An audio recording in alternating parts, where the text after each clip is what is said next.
من الشیطان الرجیم بسم اللہ الرحمن الرحیم۔ تعلیم اسلام اور اس کا چوتھا حصہ، پیج نمبر اس کا 39۔ نماز تراویح کا بیان۔ سوال: نماز تراویح سنت ہے یا نفل؟ جواب: نماز تراویح مردوں اور عورتوں دونوں کے لیے سنت مؤکدہ ہے اور جماعت سے پڑھنا سنت کفایہ ہے، یعنی اگر محلے کی مسجد میں نماز تراویح جماعت سے پڑھی جائے اور کوئی شخص گھر میں اکیلا پڑھ لے تو گنہگار نہ ہوگا، لیکن اگر تمام محلے والے جماعت سے نہ پڑھیں تو سب گنہگار ہوں گے۔ ٹھیک ہے نا؟ مرد اور عورت دونوں پہ وہ ہیں یہ سنت مؤکدہ، یہ نہ سمجھو کہ مرد پڑھیں گے اور عورتیں نہیں پڑھیں گی۔ سوال: نماز تراویح کا وقت کیا ہے؟ جواب: نماز تراویح کا وقت نماز عشاء کے بعد سے فجر تک ہے۔ نماز وتر سے پہلے بھی اور اس کے بعد بھی تراویح کا وقت ہے، لیکن تراویح کی نماز وتر سے پہلے پڑھنی چاہیے۔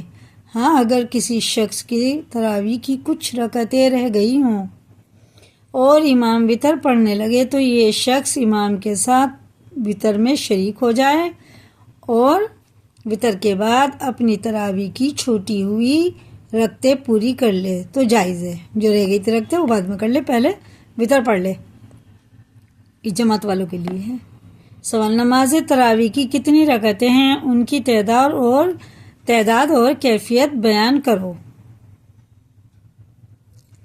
جواب: 20 رکعتیں 10 سلاموں کے ساتھ مسنون ہیں، یعنی 2 رکعتوں کی نیت کرے، اور ہر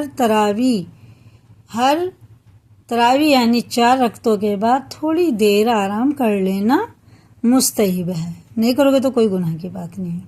مستحب کا مطلب یہی ہوتا ہے، کرو گے تو ثواب ملے گا، نہیں کرو گے تو کوئی گناہ نہیں ملے گی۔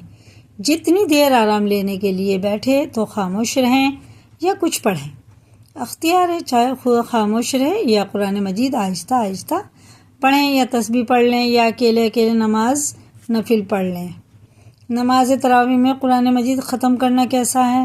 پورے مہینے میں 1 مرتبہ قرآن مجید ختم کرنا سنت ہے، اور 2 مرتبہ ختم کرنا افضل ہے، اور 3 مرتبہ ختم کرنا اس سے زیادہ افضل ہے۔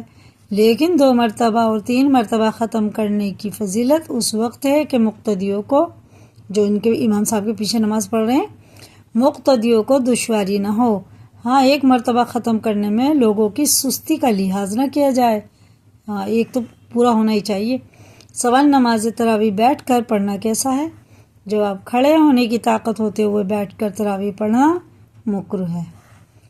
سوال: بعض لوگ رکعت کے شروع سے شریک نہیں ہوتے، جب امام رکوع میں جانے لگتا ہے تو شریک ہو جاتے ہیں۔ جواب: مکروہ ہے، شروع رکعت سے شریک ہونا چاہیے۔ سوال: اگر کسی شخص کو فرض کی